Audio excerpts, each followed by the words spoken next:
বাংলাদেশের সাংসদ আনোয়ারুল আজিমের খুনের তদন্ত করছে পশ্চিমবঙ্গ পুলিশের গোয়েন্দা বিভাগ সিআইডি। বৃহস্পতিবারই সিআইডির একটি দল পৌঁছায় ঢাকায়। গোয়েন্দাদের ওই দলে রয়েছেন ৫ জন সদস্য। মিলিয়ে দেখা হবে দুই দেশের বয়ান। ইতিমধ্যেই ঘটনায় জড়িত অভিযোগে ৩ জনকে গ্রেপ্তার করেছে বাংলাদেশ পুলিশ।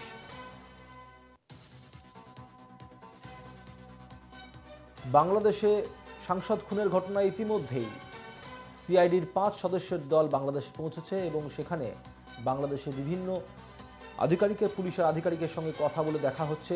পাশাপাশি ধৃতদেরকে জিজ্ঞাসাবাদ করে যাবতীয় যা তথ্য উঠে এসছে সেই তথ্যের সত্যতা যাচাই করা হচ্ছে। ইতিমধ্যেই বাংলাদেশ থেকে ৩ জনকে আটক করা হয়েছে যেমনটা আমরা জানি, এবং ভারত থেকে 2 জনকে।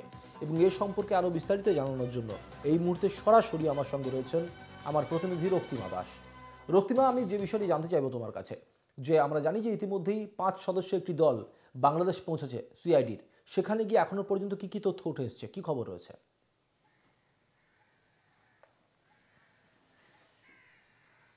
দেখো, মূলত যেটা জানা যাচ্ছে যে ৫ সদস্যের দল গেছে এবং সেক্ষেত্রে তুমি জানো যে বাংলাদেশে ইতিমধ্যে ৩ জন গ্রেফতার হয়েছে। বাংলাদেশ সরকার তাদের গ্রেফতার করেছে এবং গতকাল রাতে সিআইডি কিন্তু অফিসিয়ালি ভাবে জানিয়েছে এখানেও এই ঘটনায় একজনকে গ্রেফতার করা হয়েছে। এবং একই সঙ্গে একজন যে ক্যাব চালক তিনি কিন্তু ইতিমধ্যে আটক, তাকে বারবার জিজ্ঞাসাবাদ করা হচ্ছে। এবং গতকাল রাতে যাকে গ্রেফতার করেছে সিআইডি, এই জিহাদ হাওয়ালদার ওরফে জুবের, সে কিন্তু বয়ানে স্বীকার করেছে যে এই খুন তারাই করেছে। যে আজহারউদ্দিন যে রয়েছে, যে ফ্ল্যাটের যে মালিক ছিল, তার কথাতেই কিন্তু এই খুন করা হয়েছে। এবং এই জুবের সহ আরো ৪ জন মিলে এই খুন করেছে, অর্থাৎ মোট ৬ জন ছিল, যেটা কালকে থেকে আমরা বারবার বলছিলাম। সেই কথাটাই কিন্তু সিআইডি অফিসিয়ালি ভাবে কালকে জানিয়ে দিয়েছে। ফলত যে ৩ জনের কথা বলেছে, যে ৩ জন ওখানে গ্রেফতার করেছে, যেটা মনে করা হচ্ছে এই জুবেরের যে বয়ান এবং ওই বাংলাদেশের যে ৩ জন গ্রেফতার হয়েছে তাদের বয়ান মিলিয়ে দেখা হবে। তার জন্যই কিন্তু সিআইডির বাংলাদেশে যাওয়া, যে ৫ সদস্যের টিম গিয়েছে। এবং দেখো, একই সঙ্গে আরো বেশ কিছু তথ্য উঠে আসছে যে এই ঘটনার মোটিভ কি রয়েছে, সেই সমস্ত কিছু তথ্য জানতেই কিন্তু তাদের বাংলাদেশে যাওয়া, এমনটাই কিন্তু জানা যাচ্ছে। এবং দেখো, এই যে জুবের যাকে গ্রেফতার করা হয়েছে, সে কিন্তু ইতিমধ্যেই এই খুন এবং কিভাবে খুন হয়েছে সে সমস্ত কথা জেরায় স্বীকার করেছে, এমনটাই জানা যাচ্ছে। এবং দেখো, যে ক্যাব চালক যাকে আটক করা হয়েছে, কাল থেকে দফায় দফায় জিজ্ঞাসাবাদ চলছে, সেও কিন্তু গতকাল রাতেও কিন্তু আমরা দেখি যে ভাঙড়ের একটি জায়গার কথা বলে, যেখানে দেহাংশ ফেলা হয়েছে বলে কিন্তু সে দাবি করে, যদিও সেখানে গিয়ে সিআইডির আধিকারিকরা কোনো দেহাংশ কিন্তু পায়নি। যেটা মনে করা হচ্ছে যে সে হয়তো একটা গুরুত্বপূর্ণ প্রশ্ন উঠছে রক্তিমা, যে তাহলে কি যে ক্যাব চালককে গ্রেফতার করা হয়েছে সে কি তথ্য গোপন করার চেষ্টা করছে, সে কি কোনোভাবে বিভ্রান্ত করার চেষ্টা করছে? কারণ সিআইডির তরফ থেকেও কিন্তু একই দাবি করা হয়েছে।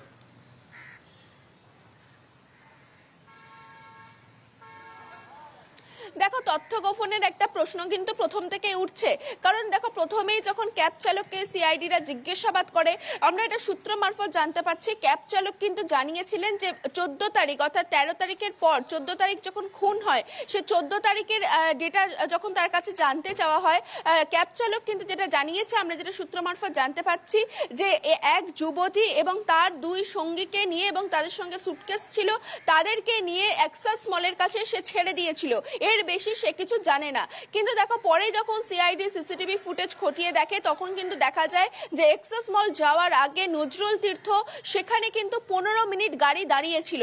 সেই 15 মিনিট কেন দাঁড়িয়েছিল তার কোনো সদুত্তর দিতে পারেনি চালক, যেটা সিআইডি সূত্র মারফত আমরা জানতে পারছি। আধিকারিকরা জানতে পেরেছে যে সেই সময় ক্যাবের মধ্যে বসেই কিন্তু আলোচনা চলছিল যে দেহাংশ কোথায় ফেলা হবে, এবং তারপর যেমনটা চালক জানিয়েছে যে তাদের অ্যাক্সেস মলের কাছে নামিয়ে দেয়। কিন্তু এখানেও কিন্তু একটা সিআইডি আধিকারিকরা ধন্দে রয়ে গিয়েছে, কারণ বডি নিয়ে যখন পাচার করার চেষ্টা চলছে, সেখানে অ্যাক্সেস মলের কাছেই বা কেন নামবেন আততায়ীরা? এই সমস্ত কিছু নিয়ে সিআইডি আধিকারিকদের মধ্যে কিন্তু একটা দ্বন্দ্ব তৈরি হয়েছে, যে কোথাও বিভ্রান্ত করার চেষ্টা চলছে তাদের, অথবা অনেক কিছু তথ্য রয়েছে যা গোপন করে যাচ্ছে ক্যাব চালক। ফলত এই ক্যাব চালককে কিন্তু এখনো পর্যন্ত জিজ্ঞাসাবাদ চলছে।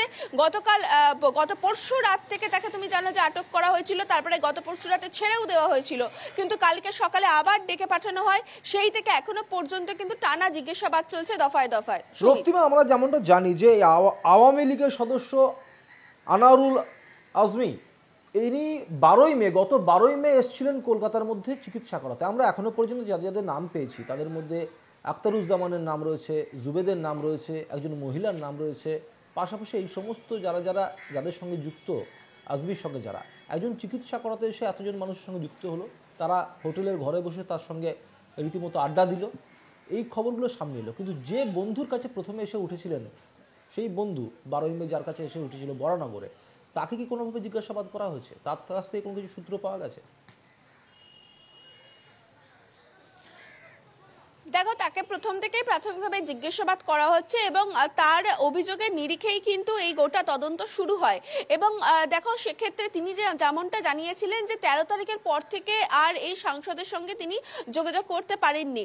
এবং দেখো, তারপরেই তুমি জানো যে 13 তারিখ রাতেই কিন্তু এই সাংসদ তিনি নিউ টাউনের যে ফ্ল্যাট সেখানে এসে উঠেছিলেন এবং তারপর 13 তারিখেই কিন্তু খুন হয়েছে বলে ইতিমধ্যে সিআইডি আধিকারিকেরা জানিয়েছেন।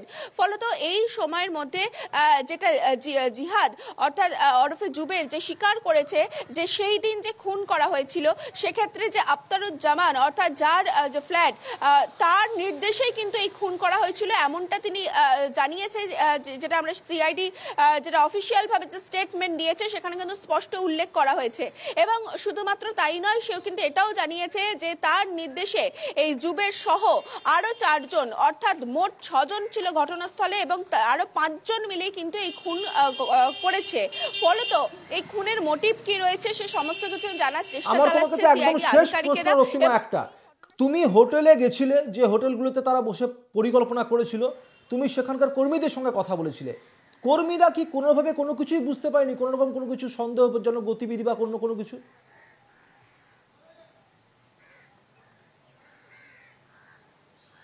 দেখো, কর্মীরা স্বাভাবিকভাবে কর্মীদের পক্ষে বোঝা সম্ভব নয়, কারণ যখন কেউ আসছে, কোনো অতিথি তাদের সেখানে আসে, তারা সাধারণত নাম পরিচয় এবং তাদের যে আইডি, সেই আইডির ডিটেলস নিয়ে নেয় এবং সেই মোতাবেক সেইভাবেই কিন্তু তারা সেখানে ছিল।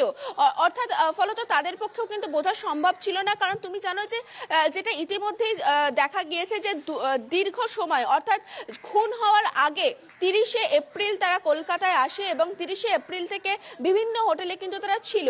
এবং তারপর যেটা জানা গেছে, যখন 13 তারিখ খুন হয়, 13 তারিখ খুনের পর সেই দেহাংশ নিয়েও কিন্তু তারপরে তারা বেরিয়ে পড়ে আবার শহরের একাধিক হোটেলে। আমরা যেমন চিনার পার্কের একটি হোটেলের সন্ধান ইতিমধ্যেই পুলিশ পেয়েছে, আমরা কালকে সেখানে গিয়েছিলামও আমরা, এবং সেখান থেকে যেটা জানা যাচ্ছে সেই হোটেলে গিয়ে কিন্তু সেই দেহাংশ নিয়ে যাওয়া হয়েছিল সাথে করে এবং তারপর সেখান থেকে নিয়ে গিয়ে সেই দেহাংশ অন্যত্র ফেলা হয়।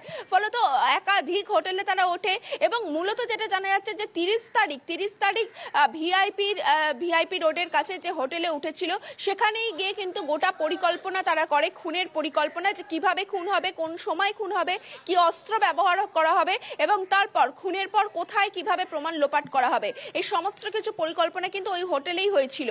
তবে দেখো, জানিয়ে রাখি, স্বাভাবিকভাবেই হোটেল কর্মীদের পক্ষে বোঝা সম্ভব না কে কোথা থেকে আসছে।